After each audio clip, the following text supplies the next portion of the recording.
Hello, dear friends. I'd like to talk about Shabbat Shuva and specifically the haftora of Shabbat Shuva. And of course, this is the Shabbat before Yom Kippur. It means the Shabbat of return. Some people refer to it as Tshuva, but it's actually Shabbat Shuva, the Sabbath of return. And this is based, of course, on the verse in Hosea chapter 14, Shuva Yisrael ad Hashem Elohecha, ki chashalta va'avonecha. Return, O Israel, to the Lord your God, because you have stumbled on your sin. And of course, here Israel is referring to the northern kingdom of Israel, which Hosea is speaking to. And we find in this haftora one of the fundamental ideas of the 10 days of penitence from our machzor. And I want to show that to you at this moment. So Hosea says, return, O Israel, to the Lord your God, for you have fallen because of your sin. And then it says in the Hebrew, Chui machem devarim, take words with you and return to God. Say to him, Kol tisa avon v'kachtov v'neshamal parim sfatenu. And in English, forgive all guilt, which means Kol tisa avon. Well, it depends how you translate it. It could also be forgive all our iniquities, accept what is good, and instead of the offerings that we give in the temple, we will pay the offerings with our lips, which means with prayer. This is a general idea that prayers instead of the offerings today, v'neshama parim sefatenu. Now, this is interesting. What are these three things? Forgive our iniquities, forgive our sins, which means this is the idea of teshuva, of penitence. We're saying we will change, but we request in reply that if we change for the better, you'll forgive our sins. Accept what is good, which means we also have some good deeds. So please accept the whatever good deeds we have also as part of our desire to come close. And of course, we will offer our prayers and we beseech you. So these are the three motifs of the Musaf service on Rosh Hashanah Yom Kippur, Netana Tokef. We say Utashuva and penitence, Utafila and prayer, Utsadaka and charity, which also means not just money, but giving of yourself and good deeds. Ma'avirin et roa hagzera, annul the evil decree. Teshuva, penitence, and tefillah, and prayer, with tzedakah, and good deeds and acts of charity and kindness. Ma'avirin et roa hagzera, and it says that here too. Forgive all our sins. This is the desire for teshuva. Forgive us and we will change. That's teshuva. Or let us change and show you that we are deserving of your forgiveness. Accept what is good, because we're not all bad. We also do good things sometimes. And we will offer the words of our lips instead of the offerings that we cannot bring. And that's prayer. Teshuva, tefillah, utzedakah. Tshuva, of course, is in the mind. The Talmud says, Hir hurei tshuva nechshavim tshuva, that if a person even thinks of remorse, has remorse for what they did and wants to change themselves, that's already teshuva. Even though Maimonides says it should also be said verbally, and this is what we do in the confessional prayers on Yom Kippur, but by itself, it's already an act of penitence. Just the mere thought of remorse and the desire to change is already teshuva. It's in the mind, b'machshava, in thought. Tefillah, which is prayer, of course, is in speech. It's verbal. And tzedakah, which is the good deeds and charity, these are things which are actions. So this is changing ourselves in thought, in speech, and in action. And this annuls the evil decree by changing yourself in thought, in speech, and in action. And we learn this from here, from the book of Hosea.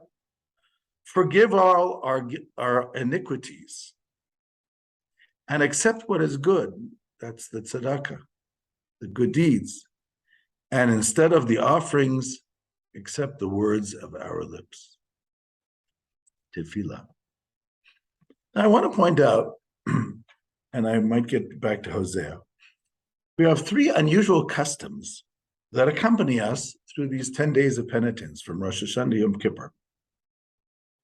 The first one is an interesting custom, which is called hatarat nedarim, the nullification of vows. Nullifying vows. We do it Erev Rosh Hashanah, the eve of Rosh Hashanah. Some people do it the eve of Yom Kippur today. And in this nullifying of vows, it's the first unusual custom. Now, nullifying of vows goes back to the Torah. Bamidbar and Matot, it says that a person nullify the vows of a family member.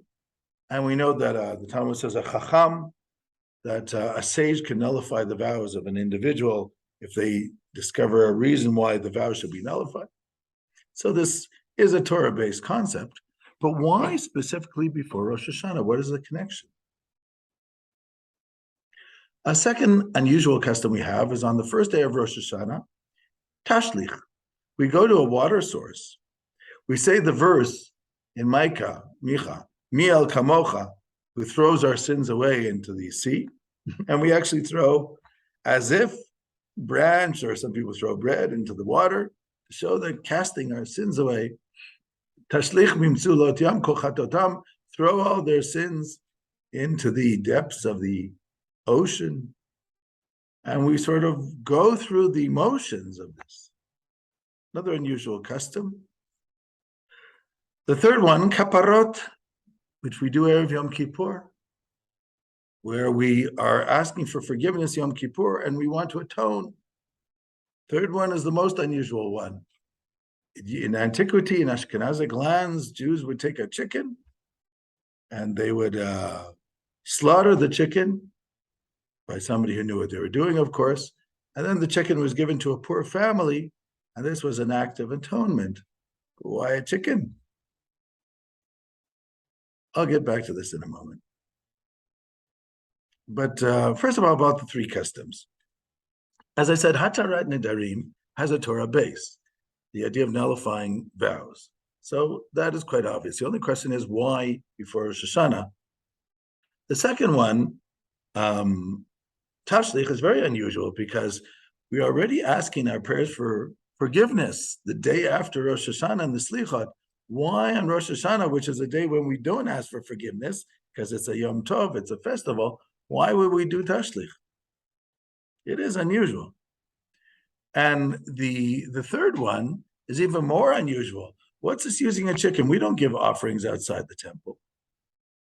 In fact, when the Tur brought down this custom of kaparot, he mentions the Tur, this is 14th century, he mentions that Yaakov ben Asher Turim mentions that this custom in Ashkenazic lands has been that they bring a chicken, a male chicken for a boy and a female for a girl, and they slaughter it and give it to a poor family.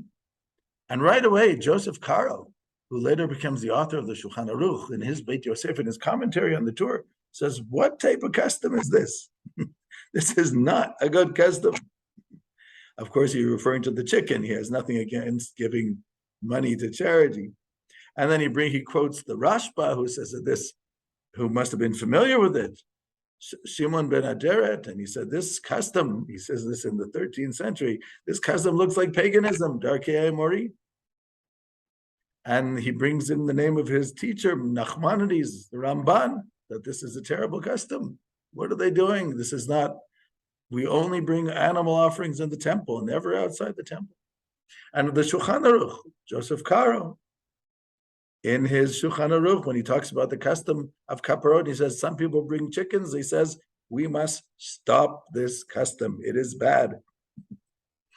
However, the Ramah, Moses Isserlich, continuing at the line of the Torah, he says, well, if some people do it, then it's not, we shouldn't look at it so terribly. They, after all, they're giving the chicken to charity. Why be so harsh with them? But the Vilna Gaon, who was also, of course, an Ashkenazic posek in the 18th century, also was diehard against kaparot. He also didn't even do tashlich because it's post-Talmudic. What do we need post-Talmudic customs for? So this is also an interesting question. But let me get back to why I think these three unusual customs made their way into our tradition. I think they made their way because of this motif that teshuva, penitence, utfila, and prayer, and tzedakah, and good deeds, and charity, and now the evil decree. And let me explain. What is nullifying vows? What is a vow? A vow is a self-imposed restriction where I want to stop myself from doing something which I think is bad for me, and I say, I vow not to do this again. A self-imposed restriction. Now, most people don't want to do the wrong thing. Most people, you might say, are good people, want to do the right thing. But we have habits. And the Talmud says, Kevan shasa dam avira ishina ba nasalo keheter, which means when a person does the wrong thing, a transgression, and they do it a second time, they already think it's okay. Because after all, I did it, not so terrible. We start cognitive dissonance. We don't like looking at ourselves as a bad person. We figure it's not so terrible. So we have these habits and we can't break out of them. Sometimes we realize they're not good habits. We shouldn't be doing them, and we can't break out of them. These habits are self-imposing restrictions where we're doing things we don't even want to do, and we can't break out of them. We need hatarat nedarim. We need somebody to help us break out of these vows, these self-imposed restrictions, so that we can come to be a better person. This idea of nullifying the vows has become so important that it's actually right at the beginning of the Kol Nidrei service. When we start Yom Kippur, we have a service called Kol Nidrei. What is Kol Nidrei? It's a Beit Din, a court of three, standing on the bima and nullifying the vows for the community. Now, this is very unusual because in Jewish law and halakha, you cannot nullify a vow unless somebody specifies what the vow is that they're nullifying. So what does it mean to carte blanche nullify all vows? We have to understand this symbolically.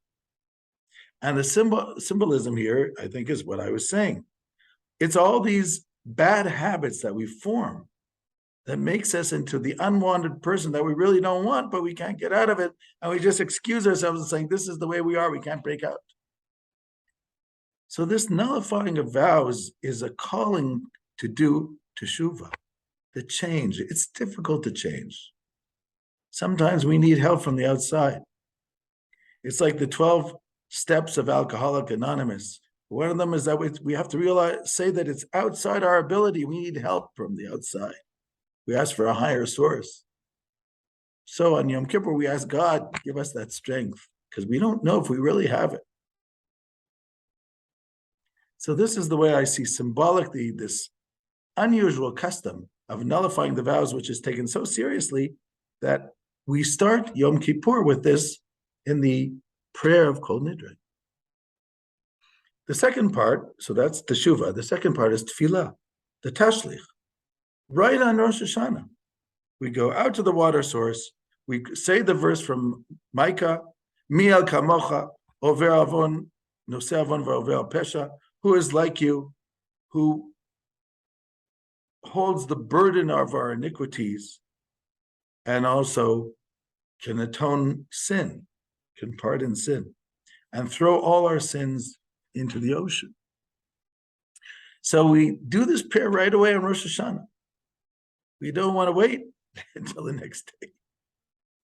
Even though you could argue, what are you doing confessional prayers on Rosh Hashanah? So I think that's how this came in, because that's a motif of Rosh Hashanah. Teshuva, tefillah, and tzedakah. What's it, tzedakah? Erev Yom Kippur. We want to give charity. Once upon a time, people didn't have money. They would buy a chicken, give it to a poor family, and I guess it sort of developed this idea of waving the chicken, which is probably not a good idea.